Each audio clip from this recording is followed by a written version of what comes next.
Hello, my name is Paul Frost and I'm a volunteer here at Long Pond Ironworks, and I'm going to be your tour guide for the next hour and a half or so. And what we're going to be doing is we're going to be touring an old company town. The purpose of the work at the company town was to produce iron. So there were mines, and here is where the furnaces were.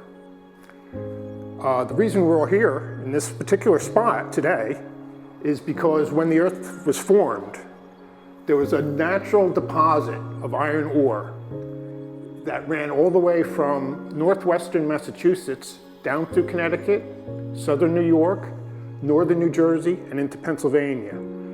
It's known geologically as the Reading Prong, and that is because it ends in Reading, Pennsylvania. And the prong is about 200 to 300 miles long, and on average about 25 miles wide. And like I said, it runs in a big band all the way from Massachusetts down to Pennsylvania. So all along this prong were furnaces. What happened was, after New York City was settled in the 1600s, people were looking for ways to make money in the new land. So they came up the rivers, which were like the highways back then, into the interior of the country, looking for gold, silver, anything that could make money. They didn't find much gold and silver, but they found a lot of iron. And if you can produce a lot of iron in this world, you can make a lot of money. So they set up furnaces all along this Reading Prong that I talked about. So Long Pond was started by this man, Peter Hassenclever, who was born in Germany, but became a naturalized British citizen. He came over from England in 1765. He was part of a company called the American Company. He had two partners in Britain that stayed behind. And Peter Hassenclever was a very grand thinker. He had envisioned a huge empire here in the colonies. So not only did he do Long Pond, but he also started Ringwood Manor, Ironworks there, and he had Ironworks in Charlottesburg, which is off by Route 23. And even went so far as to have a iron furnace on the other side of the Hudson River in Cortland. So he had this big empire that he was trying to make. Unfortunately for him and the American company, he was dealing with a wild country. There was no real infrastructure. There weren't a lot of good roads. There was no housing for his employees or for his enterprises, buildings. So he outlaid a huge amount of money. And this alarmed his partners back in England. They couldn't tell what was going on here, being on the other side of the ocean. All they knew was he was spending a lot of money. So they called him back and accused him of overspending and malfeasance financially. And he was replaced, and he spent the rest of his life trying to defend his reputation.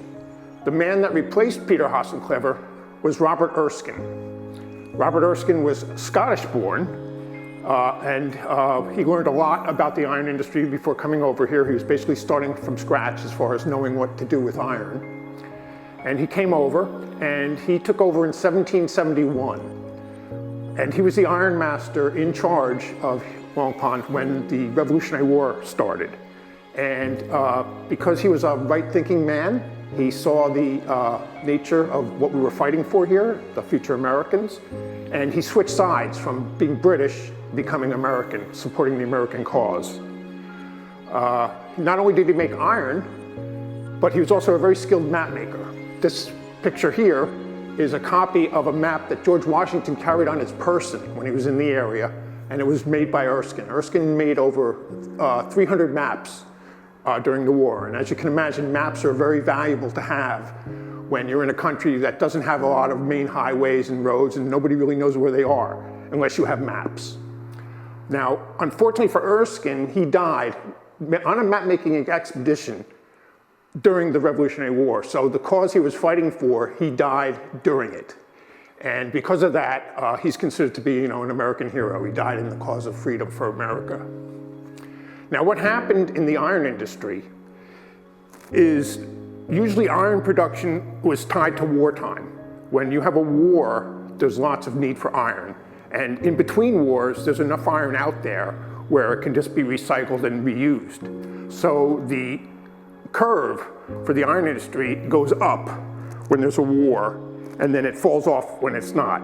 And when there's not a war, in between wars, a lot of ironworks can't make enough money to continue. So they go up for sale. And they just go up for sale until somebody comes along and unfortunately another war starts. So what happened was after the Revolutionary War and Erskine died, the iron industry lay fallow here. And it didn't pick up again until the War of 1812. And during the War of 1812, Long Pond was bought by this man, Martin Ryerson, and his family. And they ran it pretty successfully up until 1853. And in 1853, the Ryerson family sold to the last iron masters to operate Long Pond, the Cooper Hewitt family. The Cooper Hewitts were two men. Peter Cooper, the senior partner, is the famous New York citizen whose main claim to fame is Cooper Union, the free school, one of the first free schools in the country, one of the first schools to admit women. It was really that was his main interest in life. He loved that school, Cooper Union, which is at the head of the Bowery in New York. His partner was Abram Hewitt. Now they had a familial relationship. Mr. Hewitt was Mr. Cooper's son-in-law. Mr. Hewitt married Mr. Cooper's daughter. So there were business partners and then father-in-law, son-in-law. And they operated the ironworks during the most productive time of Long Pond, which was the Civil War. That was our biggest time. The thing we're probably most proud of here at Long Pond is the Capitol building. Local iron mines run by Cooper Hewitt supplied the iron ore that went in to make the Capitol Dome. The Capitol Dome was actually designed by Cooper Hewitt. And when you look at the Capitol Dome today under that white paint, a lot of people think it's wood under there, but it's not. It's actually an iron superstructure. And the ore for that dome came from our local mines. Okay, before we leave this room, the museum, I just want to point out that this museum is actually in an old workers' house from the Civil War era, from the Cooper Hewitt era. It was a duplex. So where you see this cutout here, this was a solid wall, and a family lived in each half of the house. You can see the indentation going along the top of the wall there, the side of the wall. That was where the second floor was. Upstairs would have been the sleeping quarters, and then down here would have been sort of everything else, your living room, your day room, where you would eat your meals. Now, during the time that this was a house, during the Civil War, in fact, all during the 1800s, parents had huge families. You had a lot of kids hoping, because there was a high child mortality rate, you had a lot of children hoping that a few would make it into adulthood. So typical families had maybe 8 to 10 children. Then you would have had the two parents. And then there was no social security net or any kind of safety protection for older people. So if you had an old Uncle Jim that you wanted to take care of, it was up to you to provide for him. So believe it or not, in each half of this house, there could have been up to 12 to 15 people living, calling it home. Now, besides this being like, the sleeping quarters upstairs and the day room or the living room and the dining room down here, there would have been an attached kitchen on the back of this building, and there would have also been outhouses for bathroom purposes. But still, 12 to 15 people in each house, in half of this house, sounds kind of severe, but you must remember that the housing was free. If you worked for the company, you were employed by the company, you got free housing, which would have been a big deal to people that didn't make much money in the first place. Also, a lot of times, it would be very rare for the house to be filled with all those people. During the day, all the men would be off working, and at night, there would be night shifts, so men would be working at night as well. And also, with no electricity, women's work was a lot harder. Women got up very early in the morning, worked all day long, and a lot of it was outside the house. So even though it sounds severe to us that there would have been 12 to 15 people living in such small spaces, to them it was a good deal, basically.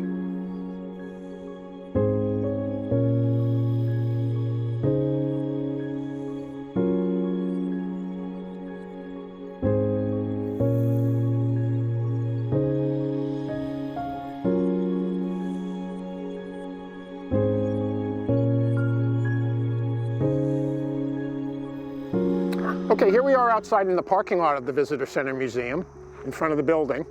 And this building was actually built in 3 stages. As I said inside, this was a worker's house, and this was here by itself for about 60 years.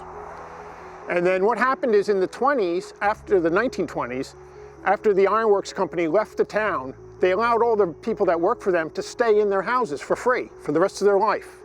So that was great for them. They got to live here for free still. They didn't have to work for the Ironworks, but they needed to come up with ways to make money. So what they decided to do, because this was a busy road even back then, is they decided to create basically a hamburger stand. And so in 1920, they built this, what we call the hyphen, this little short building, to serve food to the public that were driving up and down this road. You didn't actually go inside. The windows folded down, and you ordered through the window what you wanted. Your hamburgers, your drinks, hot dogs, simple, pretty simple fare, basic food. And in order to eat the food, you could either get back in your car and drive away to somewhere, or they actually had a picnic area behind the building where you could eat your lunch and hang out for the day. And in this picture that I'm holding, you can see umbrellas that they would, one of the umbrellas they would sit under. They had fireplaces in the back. This is before this became the Monksville Reservoir, and before there was a reservoir, it was a very scenic, locally famous river valley that ran through here. So it was, you could really easily spend a whole day here, just enjoying nature and being out and having a picnic lunch. Well, this was so successful, they made a lot of money, they decided to add on this final third building over here. And this was like a country store. Just like you would see in the old movies with the pickle barrel and old guys sitting around it playing checkers, the potbelly stove, the whole bit back in the 1920s. It was also the post office, and if you wanted to go fishing, it was still privately held land by the Cooper Hewitt, so you couldn't just do whatever you wanted for free. If you wanted to go fishing, you had to get a license. You had to pay a fee, basically, to go fishing. And this worked really well. Back in, when we're talking about in the 20s, the automobile was a relatively new thing. So Sunday drives were a big recreational activity, going for a drive in the country. So that enabled them to pull off a lot of traffic that is going by even today to come and eat. Now, of course, today you can't buy any food here. It's just a museum and a visitor center. Okay, here in the parking lot in front of the visitor center, we have this mound. And back when this visitor center was a restaurant and a country store, they actually had gas pumps on this mound. So not only could you get your food and hang out, you could also fuel up your car. Now, just to show you how prosperous the village was after the Ironworks left, they built that church over there, originally a Methodist church, in 1895. So that just shows you that even though the Ironworks left and the main source of income for the people that lived here disappeared, they were able to carry on and have successful, fruitful lives, so successful that they were able to afford to build a church. Okay, here we are on what we call the village green. It's a big field with 3 houses. 2 of the houses on this green, 2 of the 3, were actually moved here from a different location. Only one of the houses was here from its beginning, its original construction. What happened is when they were going to create the Monksville Reservoir, which is behind us through these trees, they did, there were some houses, and there was actually a farm and other buildings in where the reservoir was going to flood out. So they hired an archaeology company to come and analyze the houses and determine if any of them were old enough or significant enough to save. And 2 of the houses, it turned out, were. So before they flooded the reservoir, they actually jacked up the houses onto big flatbed trucks, moved them down the road, East Shore Road, closed the road for the day, and drove them into this field where there was already pre-prepared stone foundations, and they just lowered the wooden parts of the houses onto the pre-prepared stone foundations. One of the houses that was moved was this house over here.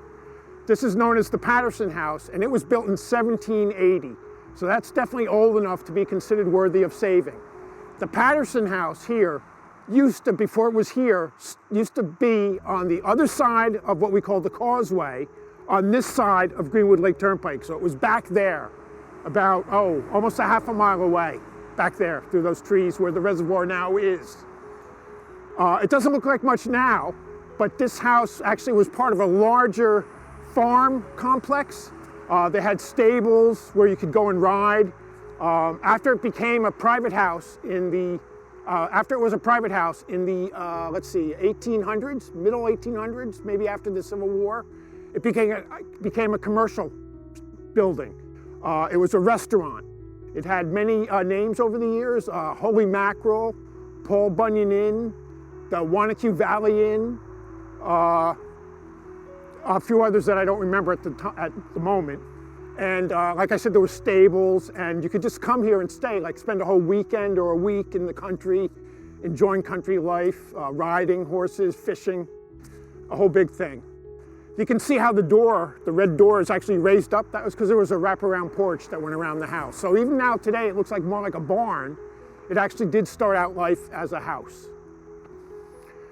Now over here, this is the house that was originally here since its construction. This is another Civil War era worker house, another duplex, just like the museum that we were in and that we saw in the parking lot. Those are the only two worker houses still remaining. There was actually 11 originally, and we only have 2 left. You can see it's a duplex. It's got the mirror image. If you draw a line up and down the middle, you can see on each side there's an equal amount of doors and windows. Duplexes were a lot cheaper to build for workers than individual houses.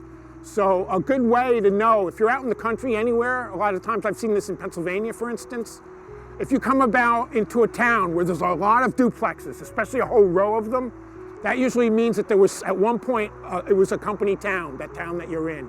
It's a good little clue to know when you're out and about how to find former industrial sites like Long Pond, other old company towns. Okay, here we are in front of the 3rd house on the Village Green, but before I go any further talking about these particular houses, I just want to say that in general, if you come to Long Pond and visit us, which we hope you will do, the only building that you can go into as a visitor is the museum and the visitor center that we saw in the very beginning. All the other houses on the site are closed to visitors. And that's because as an all-volunteer organization, we have a lot of trouble raising money. We're all volunteers, none of us are expert fundraisers.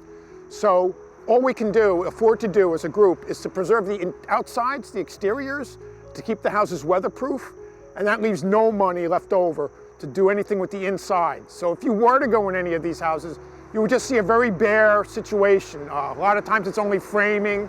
Some of the houses are actually unsafe to enter. They're so bad inside. So I just want to let people know that if they do come to Long Pond, the only buildings you can expect to go into are the Visitor Center Museum. Now this house specifically, which is known as the Rittenauer House, was actually built in 3 sections. The first section is the section between the chimneys, which was built in 1810. Then the second section that was built was this side over here, which was built in 1830. And then finally in 1870, this section over here was built.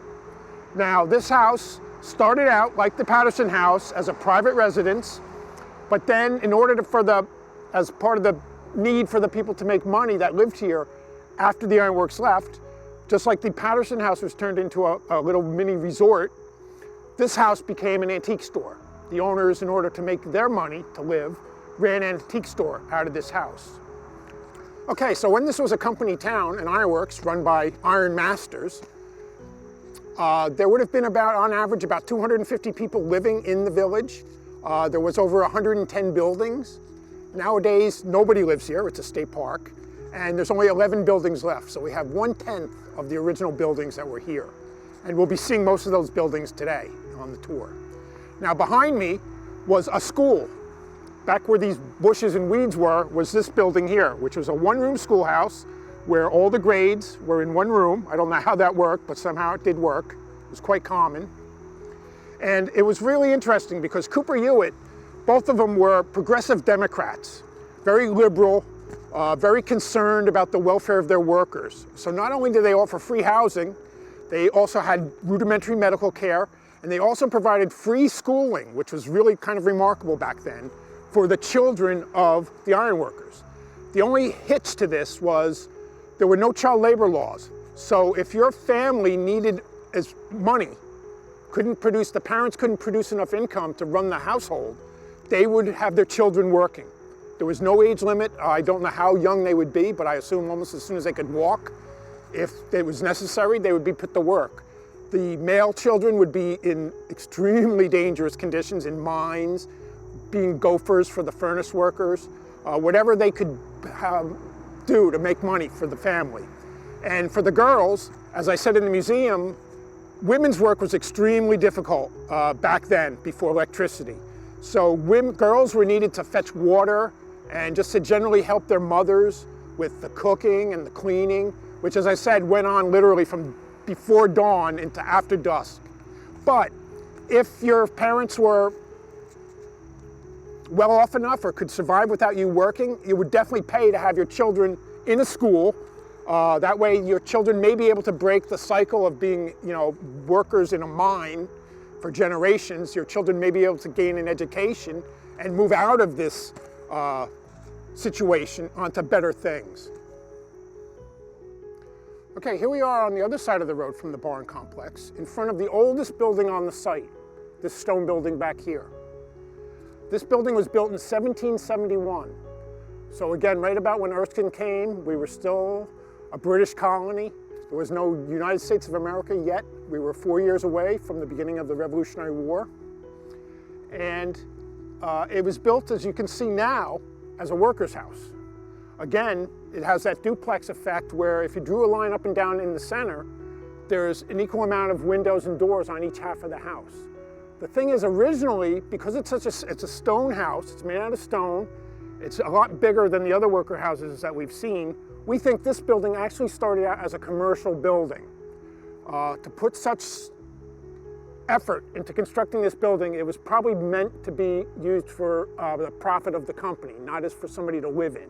Now, over here behind the house, there's, you can't see it because it's so overgrown, but there's a stream. Now, back when we're talking about in the 1700s and the early 1800s, water was the main source of power. Any water source, like a stream or a lake that was feeding into a river, would be dammed, and then the water flow out of the dam would be controlled to run something, usually a mill. Now, you would have needed a lot of lumber to build the houses here. So we think, it's a theory only, but we believe that there was a sawmill back here during the Revolutionary War times, and this building that is now a worker house was originally some kind of building connected to the sawmill, maybe a storage for the cut lumber, maybe an office for the people that worked at the sawmill. But the evidence would point to the fact that it was commercial, and then later on became probably a very solid, high-end worker house. So it wouldn't have been for regular workers, it would have been for upper management or middle management of the Ironworks company to live in.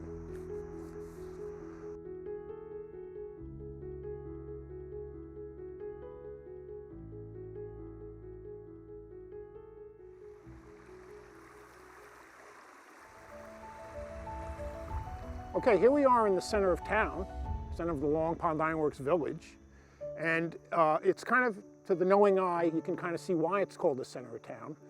All the roads sort of converge here. We have two roads coming in on this side here.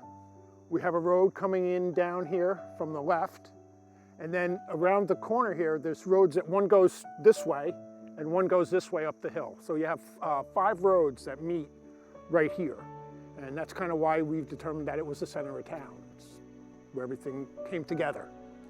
Now I'm standing in front of an old picture of what was the company store. The picture's kind of dirty now. It's been out here for a couple years and it's not been cleaned. But you can kind of see how the store would have looked just right after the company left. This photograph is taken around 1900. And behind me, you can see an old ruin that's in really bad shape. Well, these are the same building. The company store was the sort of center of town. It's where, if you were living here, you came to buy whatever you would need that you couldn't produce at home, whatever you couldn't grow in your garden, food-wise, whatever you couldn't make, like pots and pans and maybe clothing, if you weren't that skilled of a clothing maker, you would come here to buy.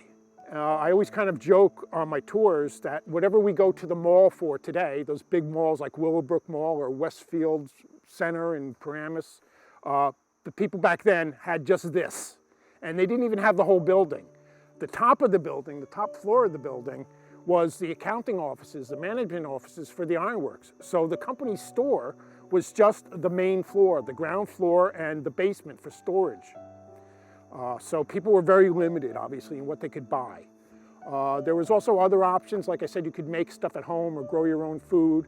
Also, the town was visited periodically by traveling peddlers with wagons, and they had a lot of stuff that they could sell you to use in your home. If you worked for a company back then in the 1800s, most of the time you did not get paid hard cash. You got paid something that was called company script, money that was only worth anything within the company.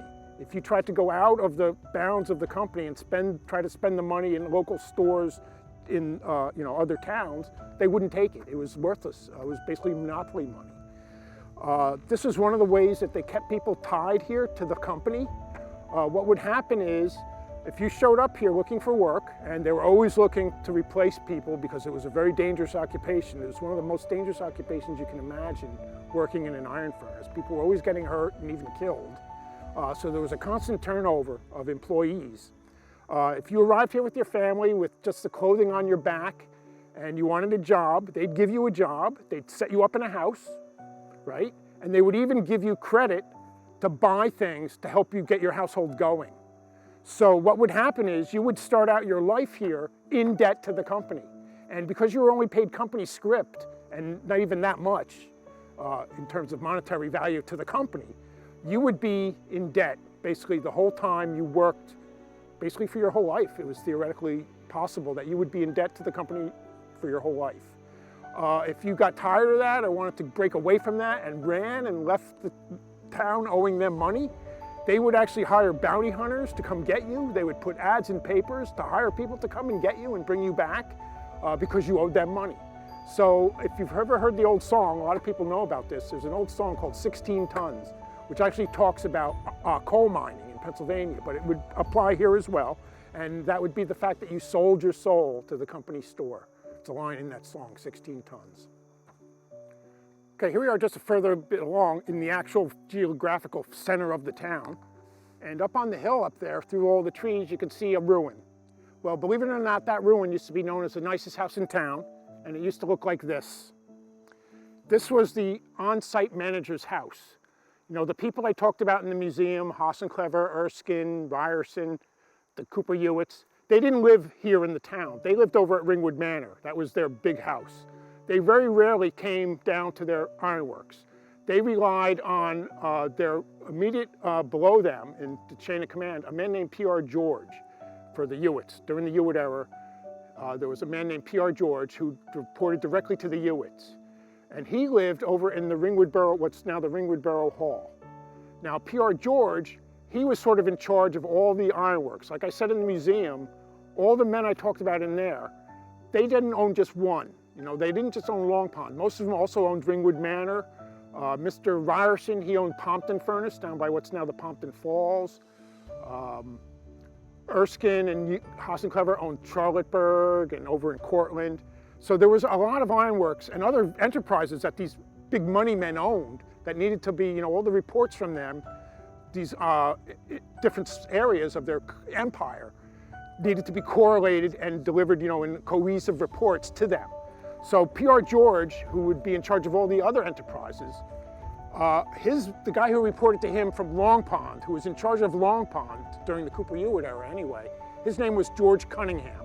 And Mr. Cunningham and his family lived up here on the hill in this house, which I said was called the nicest house in town. And it was really quite beautiful at the time. It's a falling down wreck now. We're just too far gone for us to try to save, which is a shame. But his wife was into horticulture, and she had, you know, all kinds of rare trees and bushes that she got imported from other places, planted around it, and it was really quite nice. Now, while we're talking about the houses, this house and the other houses, one of the things we're noted by the Smithsonian Institution of America down in Washington, D.C., we're noted for two things that are unique. One of them is we have a level of housing for every level of employee in the company. We have the big house, which was owned where the owners of the company lived, Ringwood Manor. Then we have the immediate successor to them, which is P.R. George. He lived in Ringwood Borough Hall. Then we have the on-site manager's house, which is up here. And then we have the individual worker houses. So we have a level of housing for each level of employment in the company, all the way from the big guy up to the littlest guy. And that's unique, especially on the East Coast. That's a rare thing to find, and we're recognized by the Smithsonian for that. Okay, here I am next to the weigh scale. It's across from the company store. And of course, any material going into the village to be sold, or anything leaving the village, like iron products, to be sold elsewhere, needed to be weighed so they could determine the value. So that's what the function of the weigh scale was, which of course conveniently was right across from the company offices. The way it worked was, there was a spring-loaded, it's just like today, some things never change, and the technology for this weigh scale that was built in use over 150 years ago is still the same. There was a spring-loaded platform. You drove your vehicle, usually in those old days, an ox cart filled with, say, iron ore that was coming to be melted down to make iron. You would drive the cart full of iron ore onto the spring-loaded scale. They would weigh the cart, the oxen, everything, you know, the full thing, note that weight, and then after the load had been dumped, they would weigh the empty cart.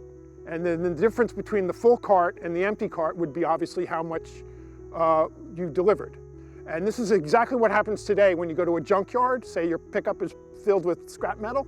You drive your pickup onto the spring-loaded scale, they weigh it full, you dump your load, and then they weigh your empty pickup truck, and the difference is exactly the worth of what you brought. Okay, here I am in front of the ice house at Long Pond, this structure here. Now again, I keep saying it, but again, there was no electricity back then, so there was no refrigeration as we know it today. What you had was an ice box. They called it an ice box. And that was kind of looks like today's modern refrigerator. There were two compartments. There was an upper compartment lined with tin that you stuck a big ice block into that you would buy. And that ice block would cool the food that was in the space below. If you look at a lot of the old 1950 TV shows, the Honeymooners is a good example. In Ralph Fiennes's apartment, if you look in the background, some of the shots in the apartment, you can see an ice box in the corner back there. Now these ice boxes obviously needed ice. So what would happen is during the winter, any source of water that froze solid, like a lake, would be, the ice would be harvested. They would go out and they would cut blocks of ice from the lake in the winter. They would bring it to ice houses like this. They would put it in a structure, like I said, like this ice house. The blocks would be stacked in between layers of straw to keep the blocks from melting together. The structure itself would be built into a hillside to keep it cool, anything to make the building cool. So it would be lower in the ground, almost like a sub-basement, and it would have a grass roof, dirt roof over the top to help everything geared to help keep it cool. And what would happen here in Long Pond is you would go to the company store, you would give them money, you would pay for your block of ice. Usually a block would last about a week. You'd pay for your block of ice, it wasn't free, and then you would come here and you would get your block of ice. Okay, here we are on the platform that overlooks the colonial furnace, and this is where I talk about how iron was actually made. So iron, as a finished product, the first thing that happens is it's mined from a mine. And what comes out of the mine is called iron ore. Iron ore is iron, pure iron, mixed in with other ingredients. Dirt, other minerals like granite, sulfur. So what the whole purpose of an iron furnace is to separate all the junk from the iron and leave just pure iron. So here we have a cutaway view of a colonial era furnace. A cutaway view, for those that don't know, this is showing the interior of the furnace, but normally it would be four-sided wall. You wouldn't be able to see in like you do in this picture. Now what would happen is there were three ingredients that were used in making iron. Iron ore from mines, charcoal from burned up trees, or trees turned into charcoal, and limestone. Those are the three ingredients. The limestone acted as a fluxing agent. It made the operation inside the furnace, which is called the Bosch, run more smoothly, keep everything melted evenly and not clumping up. And also this limestone acted as like a sponge, and it would suck out the impurities from the iron ore. So these three ingredients, iron ore, charcoal, and limestone, would be stored on buildings on the bank above the furnace, which would be behind you now. And as they were needed, they would be loaded into wheelbarrows and they would be pushed across a wooden bridge called a charging bridge. Furnaces were loaded from the top into what's called the throat. So wheelbarrows, like in this picture, this guy looks like it's limestone because it's white. They would push the ingredients in a wheelbarrow across this charging bridge, which was over there, and they would load it into the throat. And then just having charcoal set on fire wouldn't be hot enough to melt iron ore. Iron ore melts at a minimum of 1800 degrees Fahrenheit. So in order to get it that hot, they would have forced air, which came from two bellows. There were two bellows because when one bellow was pushing in air to the furnace, the other was sucking air in so it could blow on its turn. So it would be like a constant whoosh, whoosh, whoosh, whoosh, whoosh of bellows, leather bellows, going into what's called the tailleur. And that's another archway. That's the archway where the air would be forced into the furnace. Now, the bellows were leather, and they needed to be protected. So there would be a wooden building, a wooden structure like a shed over the bellows. Now, to operate the bellows, there was a water wheel. The water wheel turned a camshaft, and on the camshaft were bumps. So as the camshaft revolved around, the bumps would raise and lower the bellows so they could operate that way. The water for the water wheel came, in this case, from a dam on the Wanacue River 400 yards upstream, where the elevation was suitable enough to run a raceway down the side of the hill to the furnace to turn the water wheel. Now, when the iron master determined that enough iron had melted to do a pour, they would prepare a sand bed in what was called the casting house. Again, another building with a roof over it, because the casting house had a sand bed in it, and it was about 2 feet thick, the sand bed, and it would be kept the exact right consistency of moisture so that it could hold the shape. Just like when you go to the beach and you build a sandcastle above the sand, in a casting house they would build patterns below the level of the sand. And the most common pattern was this pattern here that we see in the picture. One long trough with little troughs coming off it. Now, it reminded the workers of a mother pig laying on her side feeding her baby pigs. So that's where the term pig iron comes from. Pig iron are these little short bits, and the long piece, or the long trench, was called sow iron, because that's the name of a female pig. So what would happen is usually every 12 hours it would take from one end to the other. They would knock out a clay plug in the bottom of the Bosch. They would have a prepared sand bed. The molten iron would flow into this pattern, fill it up. Now, it had to be, like I said, exact right consistency of sand and moisture, because if the sand was too wet, it would be just like throwing bacon in a frying pan where you get little splatter, except in this case, the splatter would be these little iron balls. So if you can just imagine standing in a closed space with little iron balls shooting around inside. That's why all iron workers usually were dressed head to toe in leather. And even with this leather protection head to toe, they would lose arms, they would lose eyes, they'd get hurt in the leg from scattering little pellets of iron that would shoot around inside. So that's one of the reasons why iron making was one of the most dangerous occupations you could do. Now, you see here this puddle. I don't know exactly why they did it like this. This is a puddle of slag. Slag floated above the molten iron. It's just like when you make a turkey soup or a chicken soup. The fat, which is lighter, floats to the top. Well, that's what happened with slag. Slag is the term for all the waste product that a furnace would produce. Slag would float to the top, and there would be a plug hole much higher up than this. And then when they thought it was enough time to drain the slag, they would knock out that plug hole, and the slag would puddle like this. Now, slag was a real annoyance to the iron makers. Slag had no known use. And being men in business, this drove them crazy to be producing something that could not make a profit on. But they could never figure out a way to use it. So what they did was they use it for landfill, basically. So when you go to a furnace area, you'll usually see piles and piles of slag, which is either glassy, because it has a lot of sand in it, or is pumicey. Like people call it moon rock sometimes. And you'll see that scattered all about, and this place is no exception. A large majority of the land you walk on here is actually landfill from slag. There was as much slag produced as iron. Okay, so in this layout that I've just explained about how iron is made, and we're looking down in the colonial furnace setup, the charging bridge that I talked about, where they wheeled the ingredients across to the top of the furnace, left from the hillside here. The furnace that you're seeing now with the tarp on it, that's very deteriorated from its original condition. Originally, the furnace was 25 feet high. So it would have been even with the top of this hill, or maybe even just a little bit higher than the top of the hill. Now it's been greatly reduced. So it was roughly about twice as high, the furnace originally, than you see today. The bellows house, the housing that protected the leather bellows, was just below us on the hillside, on this side of the furnace that you see tarped. The water wheel that operated the bellows was on the far side to the left of the furnace. The casting house was on top of the stone foundation that you can barely see sticking up through the weeds. Under those weeds is the 2-foot sand bed still today from colonial era times. Now again, if you were here back when the furnace was operating, you would not be looking down at like exactly this. There would be the roofed building of the bellows house, and there'd be the roof building of the casting house, and the furnace sort of sticking up in the middle of all this with a wooden charging bridge, much like the one I just showed you in the picture, coming off the top here.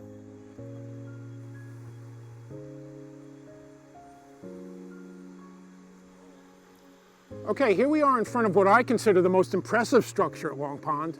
It's called the unfinished water wheel pit. What happened was, by the 1880s, the whole country of America had been pretty much mapped out. Everybody knew where all the resources were. And what happened was they found a huge iron deposit in the upper Midwest, Michigan, Minnesota.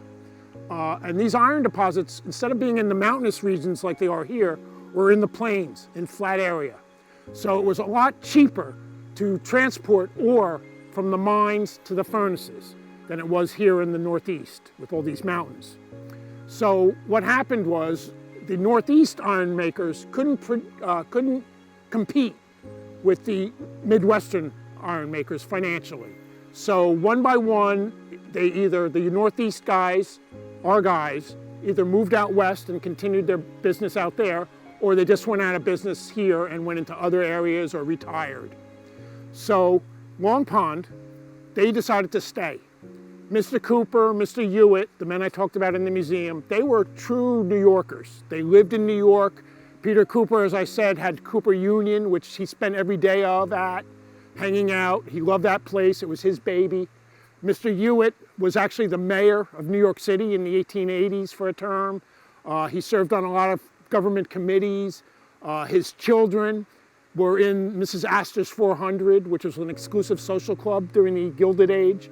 So those families, the Cooper Hewitt family, they didn't want to move out to the middle of the boondocks in the Midwest.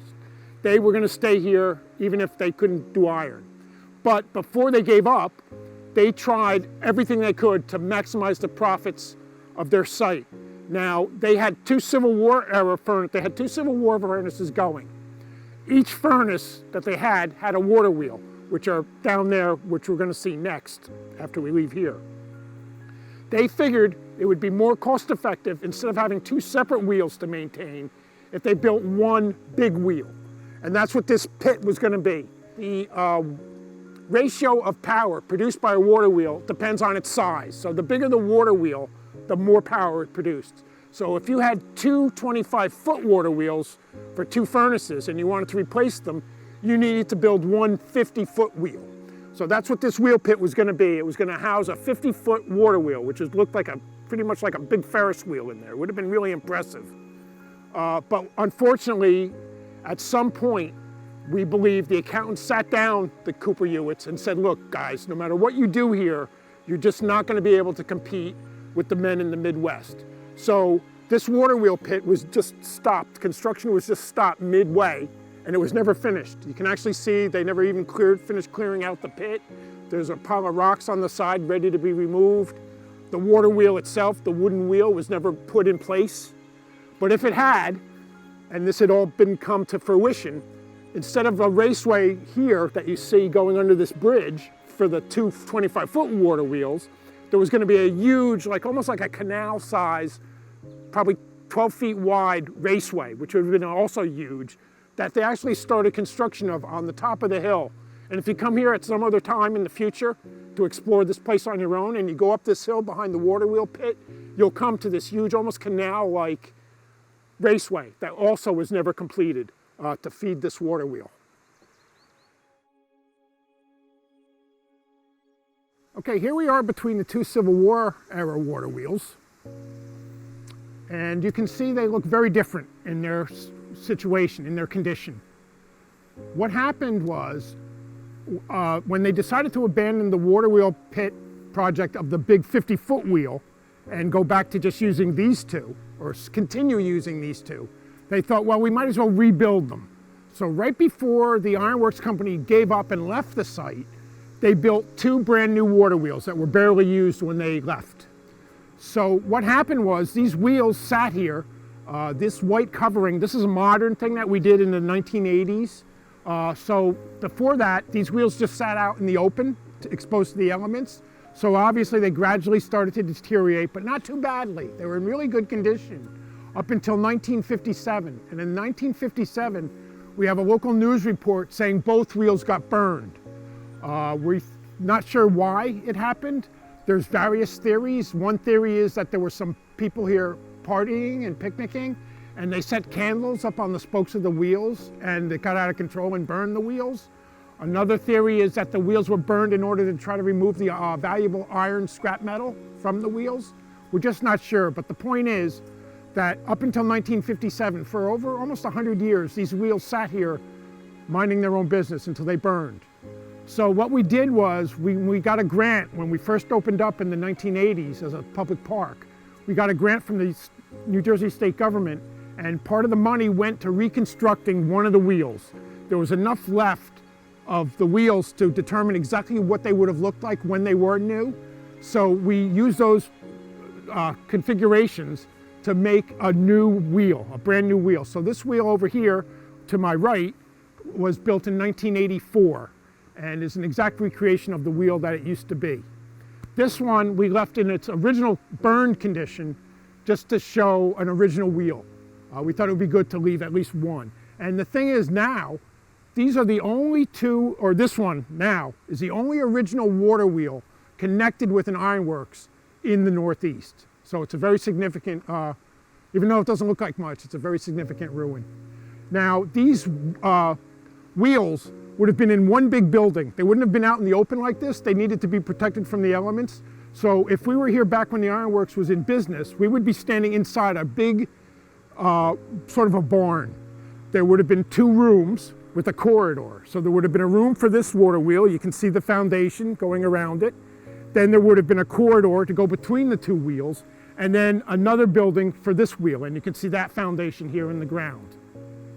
Okay, here we are in front of one of the Civil War, or what's left of one of the Civil War furnaces, and this is where I like to talk about what could go wrong. Now what would happen is you're loading a furnace up with all these ingredients. You really can't see inside. This is a cutaway view, remember. This would be all closed up. You couldn't look down the throat because so much heat would be coming out of it. So the value of a good ironmaster was that he could tell what was going on inside the furnace by experience, and all his senses, sense of smell, sense of sound. He could hear what was happening. And, but basically they were pretty much blind to what was going on inside. So what would happen is you're dumping all this stuff in without knowing how it was going really, except by experience and sense of things. What would happen is a bit of unmelted iron would get stuck in a crack of a brick. The Bosch, where all this action took place, was lined with high quality brick called fire brick that was meant to withstand high temperature. But like all brickwork, there would be cracks in between the layers of the bricks. So what would happen is an unmelted piece of iron ore would get stuck in one of the cracks, and they wouldn't be able to know this was happening. So as they continued to load the furnace with more material, layers would form around the stuck piece of iron until it swelled up so large that it would choke off what they call the throat. And once that happened, you had to shut everything down because nothing would go down the throat anymore. Nothing would go down or melt. So you had to cease operation, shut down everything. You had to wait for the furnace to cool, which took up to 2 weeks to happen. Meanwhile, your workers are sitting around idly, pretty much. Nothing's getting made. And then once the furnace cooled, you would have to just brick by brick and stone by stone dismantle the furnace from the top down until you got to wherever the piece of stuck ore was. Now, because this thing inside that got stuck seemed to grow with the layers and layers making it bigger and bigger, they thought of it almost as a living thing, and they compared it to a salamander. It's a lizard, and it's early stages of a lizard's development. I don't know if you've ever seen this, but they turn a bright red, almost like a fire orangey red. So they called this stuck piece of material that grew up to choke off the throat a salamander. And that was the bane of their existence, because you would lose almost a month's time removing the salamander and getting back into operation. Well, they didn't look on these salamanders very kindly. They just wanted to get them out of the way, push them out of the way, far enough away so that they could go back to work. So in the case of this furnace, which is right on the edge of the Wanakee River, they just pushed the salamanders into the river right here. And right now, even with all this overgrowth, you can see at least 2-3 salamanders sitting here in the riverbank. They're solid iron. They weigh almost as much as a car. They weigh tons. And they were a big pain in the neck to the furnace operators.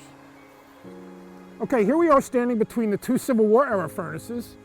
The one I was just talking about with the salamanders over here, and the other one over here. This one here was built in 1861, and this one was built in 1865. So they were built 4 years apart. This was the first one. I have here a picture taken in 1894. So this was taken approximately 10 years after the Ironworks left. Unfortunately, we don't have any photographs of, I actually know of no photographs anywhere of furnaces anywhere in operation during the 1800s.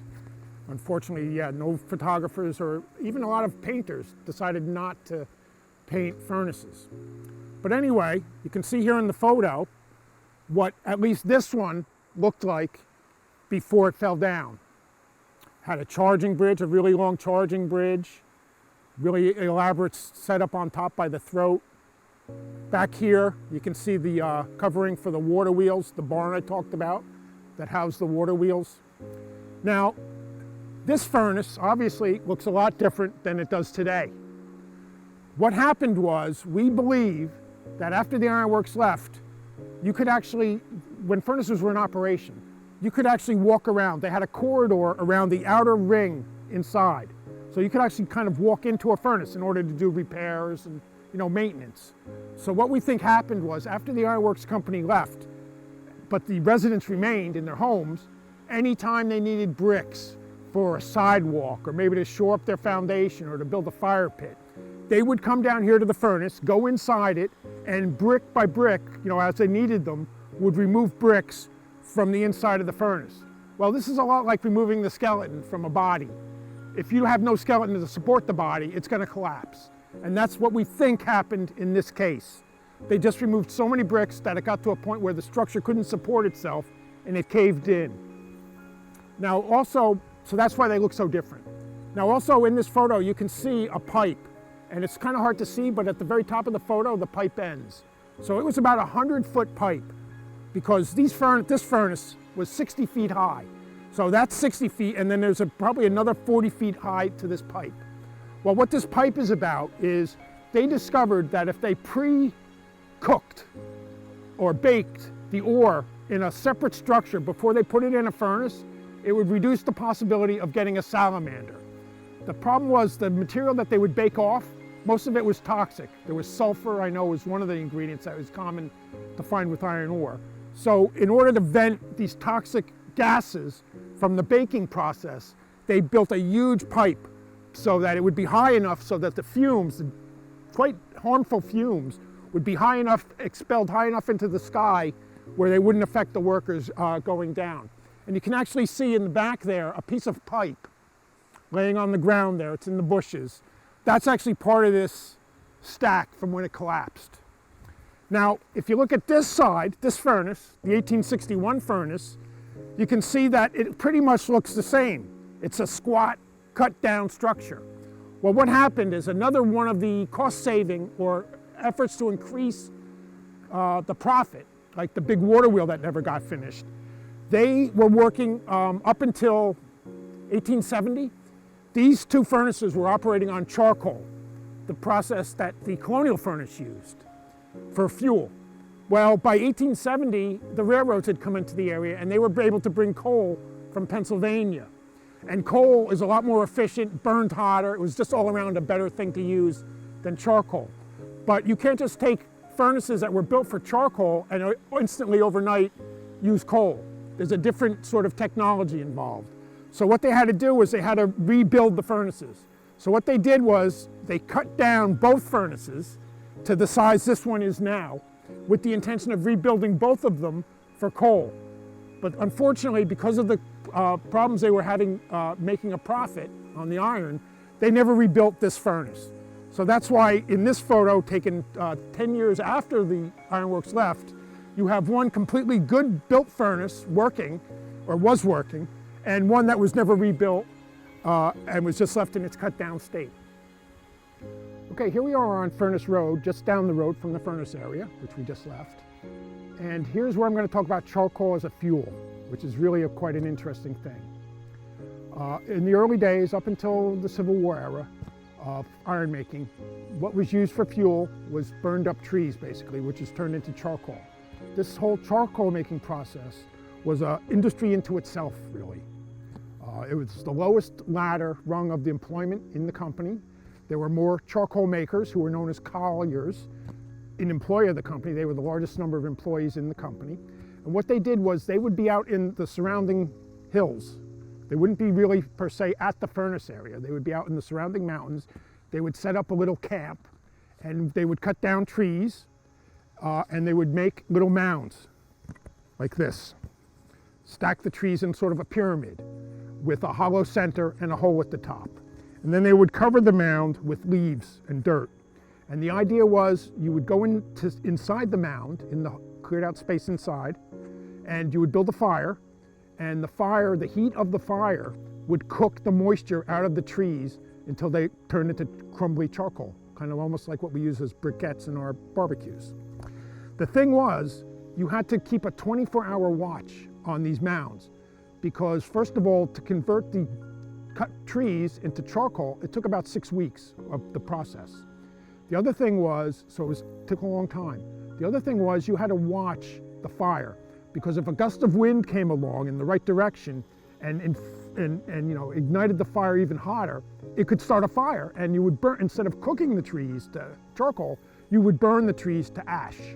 So what happened was you had men called colliers living out in the countryside with usually 2 or 3 mounds in a semicircle, and then they would have a hut, a very primitive hut like you see here, in the center of the semicircle, and there would always be at least 2 men, because one had to be awake at all times, even in the middle of the night, because you had to be worried about a sudden flare-up of the fire burning the trees instead of cooking them. So this is a typical collier's hut, very primitive. Like I said, they were the lowest paid workers, they were the bottom of the ladder in the company, and there would be setups like this all around the area. You can see in this picture, in the background, how there's no trees, or it kind of looks like winter. But really, this could have been taken at any time of the year, even in the dead of spring or summer, when there's usually plenty of green. But you can see in the picture how there is no green. Not only were trees needed for fuel for charcoal, but for lumber and all kinds of various uses. Roads used to be planked with wooden boards. So trees were a valuable resource, and wherever they could be harvested, they were. So nowadays, today, in the 21st century, you look around in a park like this and you see plenty of greenery, lots of greenery. But if you notice, there's no really big fat old trees. The only really big old trees you see today are what on private estates that have been in private hands for centuries, or a lot of times in the center of a town, you'll see an old tree. That's because those trees, old ones you see today, they would be guarded and cared for and prevented. They would prevent colliers from coming along and cutting them down for wood. So it's really interesting now when you go to parks, or even now when you are in North Jersey, for instance, and you see lush greenery everywhere. Back 120 years ago, that was not the case. Most places that you would go in this area would be completely barren, almost like a desert landscape. And it was not a pretty thing. And maybe that's why today we don't really know, most people don't know that this was the situation. Okay, here we are in what we call the barn complex. And back when this was a going village, from pre-USA times, back in what we call the colonial era, all the way up until the 1900s, the company that operated here needed to, of course, feed all the people. As I said, up in the Village Green, it was up to 250 people they had to feed. So what they did was they contracted out to local farmers, either exclusively or just as part of the farm's regular business, to supply produce and food, other food items, to the town. Now that needed to be brought to a central place so then it could then be distributed to individual families in the village. So all that food from the surrounding farms was brought here to this field that you see behind me. There was, when it was a farm, what we call the farm complex, there was a lot more buildings. Today we only have one structure left, but there are remains of other buildings that were here that are in this photo. You see this barn here. This was the livestock barn. This is again before cars and any kind of motors, gasoline engines. So all the things that we use cars for, transportation, etc., hauling, was done by animals, what's called draft animals, horses and mules and oxen. Well, these draft animals needed a place to stay, and that was where this came into play here. This was the livestock barn. The bottom floor of the barn was where the animals lived in stalls, and then the top floor of the barn was where they stored all the hay and the other fodder to feed the animals. Now this barn was back there. If you can see stone rubble in the back there, sort of a pit. It's kind of overgrown, but back there, that's where this barn was. Now back here, another pile of rocks way back there at the back of the green, at the farm complex area, behind those trees, you can see some stone piled up. That was this. It was a blacksmith shop. They would shoe the oxen and the animals that needed horseshoes or shoes, mule shoes. And also they could do minor metal fabrication like nails, hinges, hooks. Again, when the ironworks left in the 1880s and people needed to make money, eventually what used to be the blacksmith shop became an auto repair shop. You could bring your car here and get it fixed. And in fact, if you go back there now, there's old car parts buried in the ground. There's a rear axle. There used to be an engine block buried in the ground from when it was an auto repair shop. Now finally, over here, we have the only building that's really still standing. And again, this is another building that was moved. This building used to actually stand on a nearby road called Westbrook Road by what's known as the KOA campground. It was right at the edge of the road and it was considered to be dangerous. The road curved right in front of it. Cars used to hit it. And the township of West Milford decided to tear down the building and scrap it. Well, we heard about that. We went to investigate how historical it was, and we found out it was made of post and beam construction, which basically means it was made in the 1890s. No nails were used. It's all pegs, wooden pegs and stuff. So we decided to save it. And what we did was we took the framing of the building and moved it here and reconstructed it, and then went out to a lumber yard that specializes in selling old lumber, distressed lumber, if you want to make your barn look old, which is what we wanted to do. So the cladding on the outside of the barn is new. It's the interior structure of the barn that's old. And we moved the barn here to sort of represent it being a farm complex.